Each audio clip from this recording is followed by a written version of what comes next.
Cara mudah untuk tuan-puan daftar akaun Public Gold. Pertama, pergi ke saya punya profile, kemudian klik link di bio. Selepas itu, tuan-puan hanya perlu ikut sahaja step-step ni.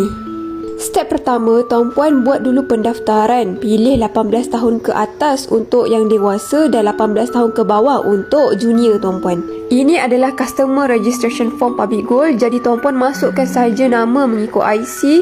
Pilih new IC, masukkan nombor IC tanpa dash. Kemudian masukkan email, masukkan nombor telefon. Pastikan nombor telefon yang ada wasabi ya tuan-puan dan juga tanpa dash. Okey, boleh pilih juga cawangan yang terdekat dengan tuan-puan. Kemudian tuan-puan boleh tekan proceed. Selesai pendaftaran, step kedua ialah download aplikasi Public Gold.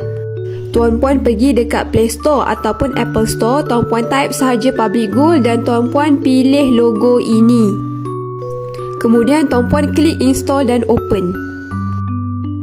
Dah install tuan-puan, kita pergi step ketiga iaitu pengesahan akaun.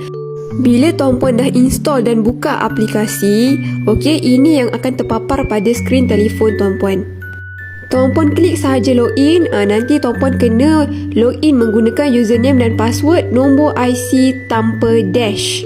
Selepas tu, tuan-puan kena klik button request TAC itu dan Public Gold akan hantar nombor TAC melalui nombor telefon yang tuan-puan register. Jadi, pastikan nombor yang tuan-puan register tu ada wasabi ya tuan-puan. Bila tuan-puan dah sahkan akaun, tuan-puan boleh pergi ke step seterusnya iaitu pembelian pertama.